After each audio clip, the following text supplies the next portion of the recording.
Boom! What is going on, everybody? Happy Saturday to you all, and welcome to another live beer review. Today we're going to be taking a look at a very special one. I've actually drank a bottle of this stuff before, but I was on like a mini weekend vacation. I checked it in, didn't give a rating, kind of purposely, because I knew I had a bottle at home that I was going to review. But I'm super excited to open this bottle. It's from a brewery that specializes in Belgian style beers. Of course, Barrel of Monks is located in Quadraphonic, I think. How the hell do you say the name of the frickin' town? Holy crap. I keep on forgetting. They're in Boca Raton, I think it is, in Florida. But they specialize in Belgian style ales and beers and all that kind of stuff like that. So I'm really, really excited to give this one a try just because I'm a huge fan of Belgian style beers. So when it comes to be able to try a style that I really, really love, with it being a Belgian quad, I'm always going to kind of just get a little excited about that one. But yeah, this one is from Barrel of Monks. This is one called the Quadraphonic. And it's a big bottle. It's a big boy. If you guys haven't seen here, this is a big boy. And it comes in at a 10.5% ABV. But since it is bottle conditioned, means that it is still aging and fermenting inside of that bottle. There is still yeast and stuff in there, kind of fermenting that beer a little bit more. It most likely is a little bit above a 10.5% ABV right now. But I'm a huge fan of this kind of style of beers. They usually bring off really, really nice malt characters, some spice notes, of course, getting those dark fruit notes like plums, dates, and all that kind of stuff. Maybe a little bit of chocolatey notes here or there. But this is just a really, really cool style. Of course, this is a style of beer known for Trappist-style breweries over in like Belgium and all that, having those like beers that are brewed by monks and all that kind of stuff in monasteries and all that and that. So I'm really excited to see what their take is like on a nice Belgian quad, because I kind of don't remember drinking it, because I think it was the beginning of the year this year that I had it. So this one's still been sitting pretty long, but I'm excited to give this one a try. And of course, what else do we got here? I can't be drinking a beer out of a bottle if I don't open it with my little gift from Mr. Lee, not the real Gerard Butler, my little cock and balls bottle opener. So I'm ready to open this guy and see what it's all about. I'm expecting some nice dark colors in there. A nice effervescence. I might think there's going to be like a creaminess to it, but there's going to be really, really strong spice notes. Definitely some dark fruit notes in there. It's going to have like an almost color of a stout, but not crazy. It's definitely going to have a little bit more of a golden kind of color to it. I'm not expecting to have just like black as your soul kind of stout kind of color. So, of course, with there being yeast still in this, of course I want to open it carefully, because sometimes that yeast is going to get active the moment oxygen hits it. And you're going to want to pour this stuff into the glass very slowly, because what they suggest is when you get down towards the end, they will suggest you to kind of leave that yeast in there, just because they don't want you drinking it, even though I have no problem drinking it. I've drank it before, but it kind of may do some stuff with your stomach and all that kind of stuff. So let's crack this thing open. I'm going to be cautious. I have a little bit of a towel situation down here, because I don't know what's going to happen when I open this one, because I remember when I opened this one back when I drank the first bottle, there was definitely some good carbonation to it. There was a lot of foamy action happening. So I want to kind of just be precautious of this guy. So let's crack this thing open. Come on. Doing it. See? Yep. Doing exactly what I thought I was going to do. A little bit of foamy action. Nothing too crazy. Let it kind of settle a little bit. I knew that was going to happen. Whew. So glad I put a towel down. Just let it do its thing for a minute. Because of course this is a very active beer still.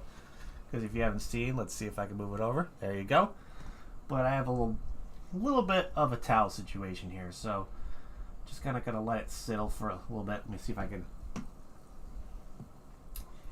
get some stuff going. I'm gonna try to give this a pour and see if we can get a little bit of more space with this guy. So let's start pouring this guy slowly.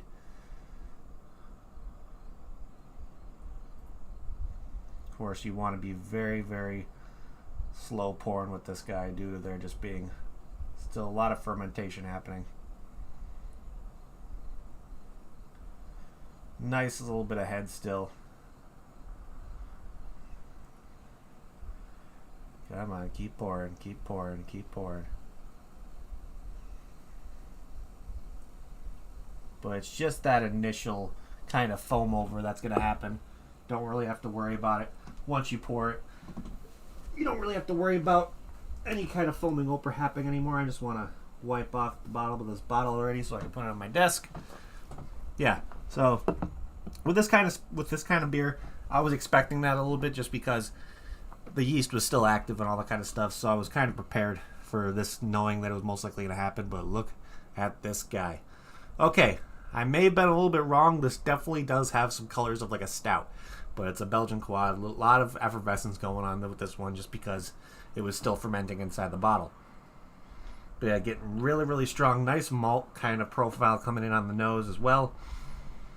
Getting some spice notes coming through. I'm curious if I'm going to get some nice, like maybe chocolatey notes coming through. Do it to it being this dark, I could expect they may have used a little bit more of roasted malts in there.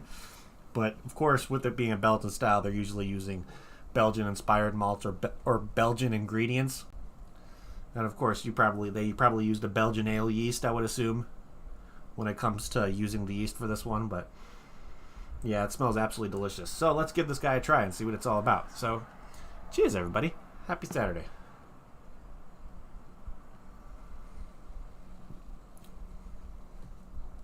Yeah, that is absolutely delicious. Definitely bubbly and effervescent.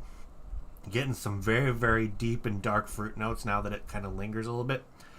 Wouldn't say it probably has more of a thinner to medium body, I would say. Not really crazy, really heavy body to it. But it's sweet. It's bubbly. It definitely is a very, very complex flavor going through here just because you kind of get some chocolatey notes. You get some very, very like plum and date kind of flavors coming through. Of course, spice notes are happening with that. But yeah, this is absolutely delicious. Absolutely delicious. Yeah, that is good. That is good. Okay, I'm going to try to pour a little bit more in here, do it. Let's see.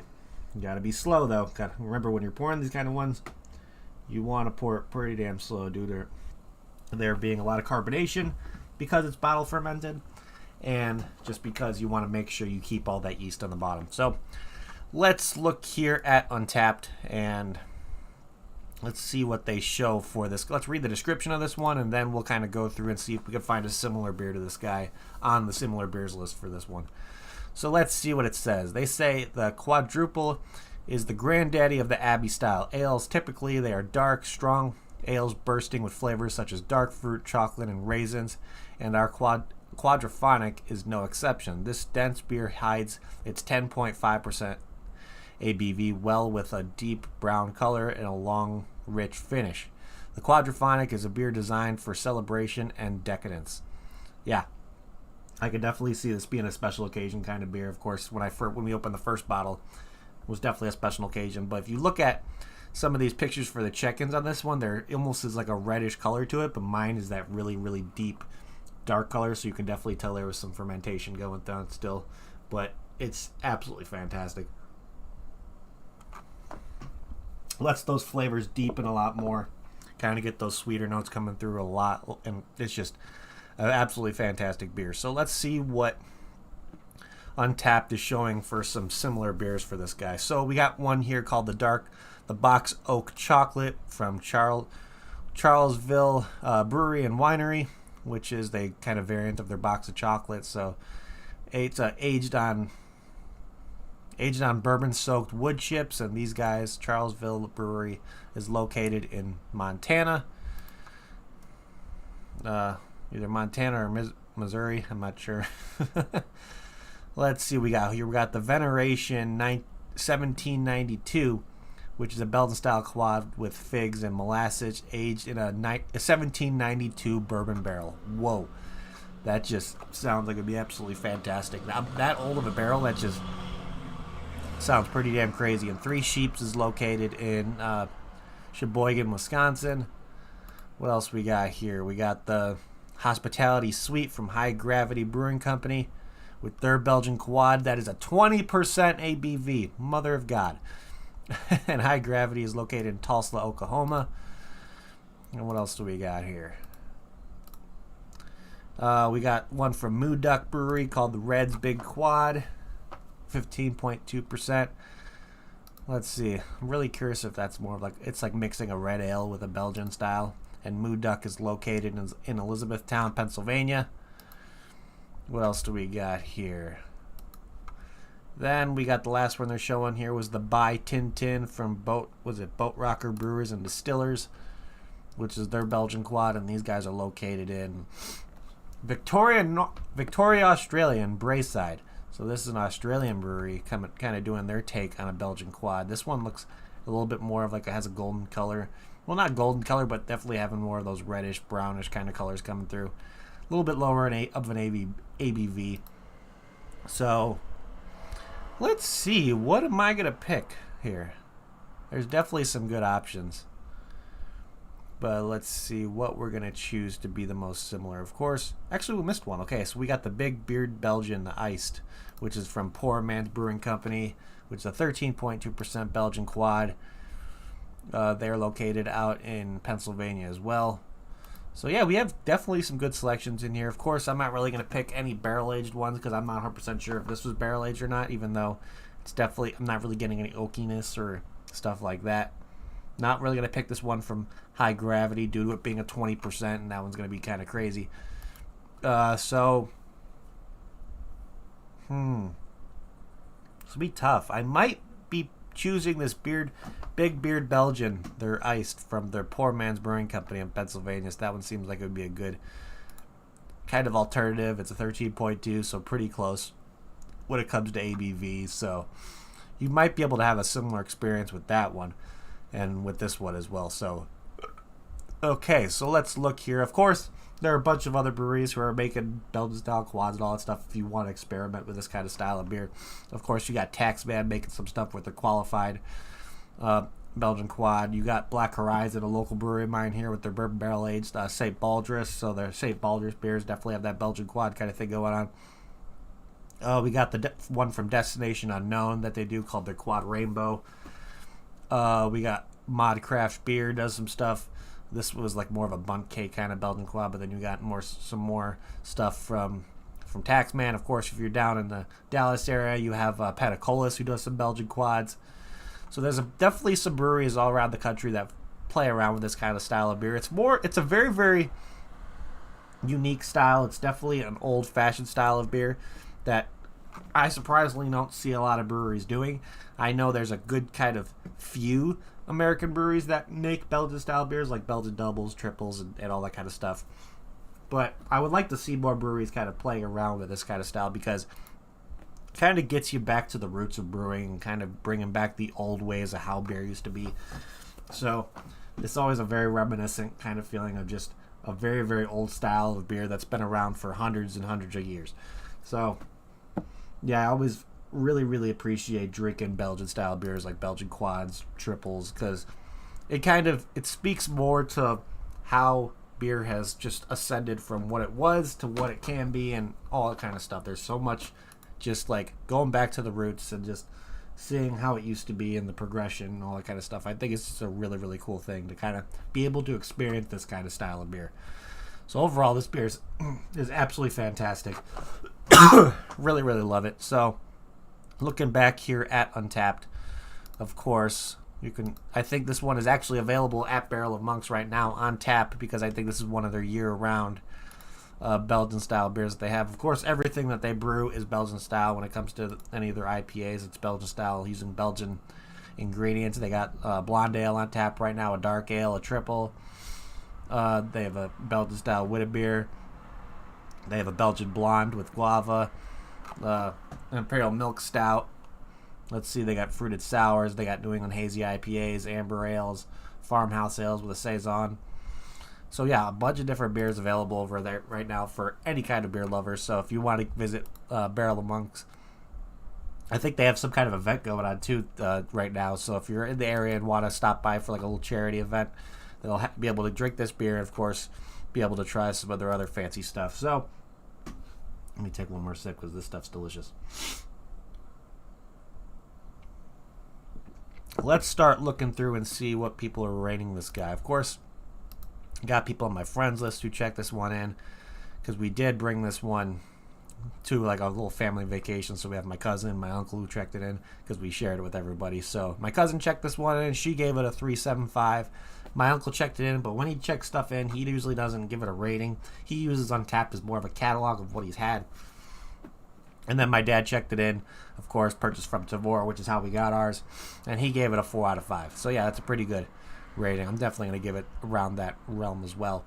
But let's see what the people on the global ratings are saying. And plus, they do have different variants of the Quadraphonic that they've done. They have a sour Quadraphonic, they have a raspberry Quadraphonic, they have a DBA Quadraphonic, which is a rum and bourbon and barrel aged quad. So they've done barrel aged version of this beer before. So they have a bunch of different varieties of the Quadraphonic available if you want to kind of see what they're doing over there.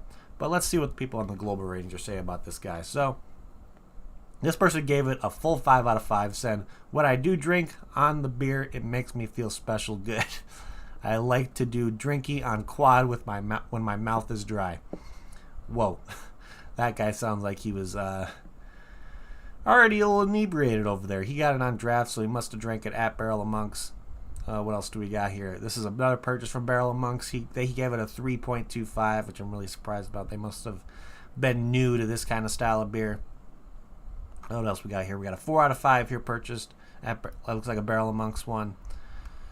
There's looks like a one overseas that they gave it a 3.25, saying a particular acidity, dried fruit, maybe some coffee, gets slightly bitter as it gets hotter. Yeah, so when it comes to drinking this kind of style of beer, there's always a good recommendation of drinking it around like 55 degrees, kind of getting to the point where it's almost room temperature, just because a lot more of those complex flavors start coming out. Of course, when I took this out of the fridge around an hour ago, I took it out probably around 3 o'clock just to kind of let it start getting room temp and all that kind of stuff. And this person drank this one. It looks like overseas. I don't even know where that is. I'm not even going to try to pronounce the name of it, but they gave it a 3.25. I'm not really getting an acidity to it. I'm definitely getting the dark fruit flavors, not really getting coffee.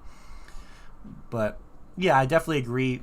When it comes to this kind of style of beer, they do get way, way better the warmer they get and the more room temperature they get. So here's another check-in from that same location. 375 check-in, and they said a little dried fruit, caramel, and candied sugar, and acidity that I don't really become a buddy with.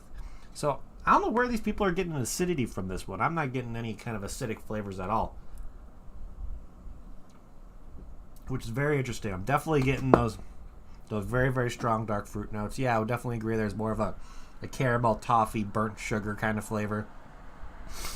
But I don't get any acidity when it comes to this guy at all, which is very interesting that they're saying there's acidity to it. What else we got here? We got another 4 out of 5 check-in. Let's see. A lot of these check-ins are overseas, which is really nice. So we got another 3.5, 3.25.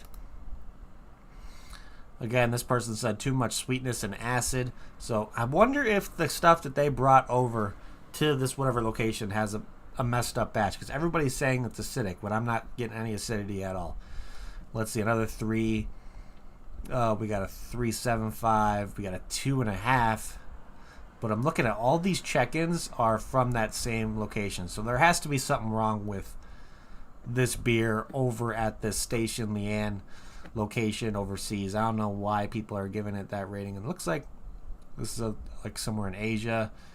So yeah, a lot of interesting check-ins from around the country, around the world, it looks like. But there has to be something interesting going on with that St. Leanne kind of check-in, because that's where you start seeing the check-ins starting to get a little bit lower when it comes to the ratings, which is very interesting. So I don't know what the hell's going on with that. But with all that being said, let's start trying to figure out what we're going to be doing for ratings over here on ARM with this guy. So I'm going to pour a little bit more. Of course, got to pour it slow.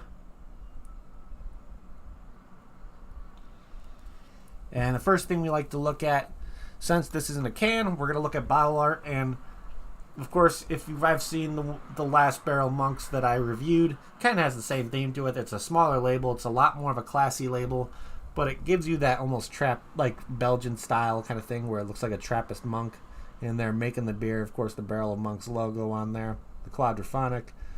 And it's just a very, very nice, clean and classy label. You got some detailed stuff right there. Of course, the description that I read off of Untapped is right here as well. And then right here, they like to put on here, it says this beer is bottle condition. It will have a small layer of yeast. Sediment at the bottom. Pour carefully into a stemmed glass. We recommend you leave the yeast sediment in the bottle. Which, yeah, this is definitely something we're always going to recommend with this kind of style of beer. So, yeah, overall, the bottle art is really nice. I love the shape of the bottle, as well as makes you think like it's a wine bottle. Because whenever I see a bottle like this, of course, with the kind of covering over the bottle the actual cap of the bottle, it makes me think of something really classy, and I like how they put the "You chose wisely" right there as well. It just shows you this is a beer that people use for celebrations, all that kind of stuff. Even though I'm not celebrating anything, I still think it's absolutely delicious. And it just a good. When is it not a good occasion to drink a nice Belgian quad? So yes, I'm celebrating life. That's probably what I'm celebrating. But overall, yeah, really, really nice label. Really nice theme to it. Of course, sticking to that almost Belgian kind of style of theme that Barrel of Monks always do. So they have the monk on there. So for bottle art with this guy, I'll give it a solid 4 out of 5. I like it. This is definitely something that that would catch my attention if I saw it at a liquor store or bottle shop. This would be one that would probably be in a specific spot, most likely behind the register, because they don't want to have it breaking anything, because it's most likely going to be a little bit more of an expensive bottle of beer. But overall, yeah, nice labeling, nice marketing with this one. So let's see here. If I got this beer in a flight over at Barrel of Monks, would I get another one? To be honest, absolutely. First off, I'd like to make sure I wouldn't be driving with this one, just because this one's definitely higher ABV, and I would not consider this beer sessionable at all. This is definitely one that if I got in a flight, I would definitely want to get another glass of this. I would try to get a bottle to bring home just to kind of to cellar it, because this is a beer that is cellarable. So you can continuously kind of ferment it, get that ABV up, and let those flavors kind of deepen some more. But yeah, I think they did an absolutely fantastic job with this one. Absolutely fantastic. I haven't had a beer from Barrel of Monks that I've been disappointed with, even though I've only had like 2 beers from them. So I would love to try some of the other stuff. So hopefully they show up on Tavour more in the future to where I can possibly snag a bottle or 2. But overall, another absolutely fantastic beer from Barrel of Monks. So with that being said, I think my final rating on this guy, I'm going to give it a very, very solid 8.5 out of 10. Absolutely delicious. If you can get your hands on this one, I would definitely recommend doing it. Of course, if you like deeper and darker, kind of like more in-depth styles of beer when it comes to just complex flavor profiles, having dark fruit flavors like plum, dates, raisins, all that kind of stuff, getting a little bit of caramel, burnt sugar, and toffee flavors. A little bit of chocolate notes here and there, but nothing too predominant. You're mostly getting those like dark, deep fruit notes. Of course, you're getting a little bit of spice notes in there as well. I highly recommend picking up this style of beer. If you want to try something different, go ahead and look for like a nice kind of Belgian ale. I think you'll be very surprised on how good this stuff is. So we definitely recommend it. And again, big shout out to Barrel of Monks for coming out with this one. Of course, it's still on tap, so you know they're doing something good over there. But other than that, yeah, 8.5 out of 10 is where I'm going to leave this one. Absolutely delicious. But I think that is pretty much what I have for you guys today. So thank you everybody in chat for hanging out. You guys are awesome. If you haven't yet, please hit that like button. It would help me out a lot. Also, if you're new to the channel and like what you see, make sure you hit that subscribe button as well, along with that notification bell. It'll let you know whenever I go live to another review. I got a review planned for you guys for tomorrow as well. I don't know if I'll have one Monday or Tuesday, just because I'm probably going to be working those 2 days, but maybe toward the mid of the week next week I'll have a review for you guys coming up again. But other than that, let's see what else. Of course, you can shoot me follows on all my social media platforms. When it comes to shoot me a follow on my Instagram, you'll see what I'm be reviewing that day. And then, of course, you can see what I'm be doing over at the brewery when I'm either working at Fibs, when it's either kegging, brewing, switching beer over to from fermenters to bright tanks, cleaning kegs, doing all kinds of shit. So I'm trying to be more active on Instagram, kind of giving you guys a behind the scenes of what's going on over there. So if you want to see that stuff, shoot me a follow on Instagram. Of course, you could always shoot me a friend request on Untapped itself. You guys hear me talk about Untapped all the time. I like to call it Facebook for beer drinkers, because pretty much what that is. You check in beers, you get badges, you do all kinds of stuff. You can see what your friends are drinking. You can see what people are drinking all around the world. And it's just a really, really cool platform that you can either use on your desktop or mobile. So if you want to shoot me a friend request on Untapped as well, link to my profile is down in the description below. But of course, the best way I'm always going to recommend for you guys to support me and help me do what I do is to get yourself over to the Patreon and join that, because without that, things might start slowly getting difficult for doing more reviews. So if you want to help me do what I do, get more beer in my hands, the Patreon is going to be the best way to do so. Plus, I'll be able to get some beer out there for you guys to do giveaways on, because I do monthly craft beer giveaways of Illinois exclusive craft beer. Plus, get more stuff coming in my way to do more reviews and all kinds of stuff. So it would help me out a lot. Then maybe once we get a little bit more traffic going through there, I'll be able to release merch, glassware, coasters, koozies, and then I'll work on a Discord as well for the patrons. So if you want to support me and help me do what I do, the Patreon is gonna be the best way to do so. But other than that, I think that is pretty much what I have for you guys today. So again, thank you everybody in chat for hanging out. You guys are amazing. And I'm gonna end this like I always do before we get the hell out of here. You grab the glass. If you're gonna drink responsibly. Don't drink and drive. And I'll see y'all next time. Cheers.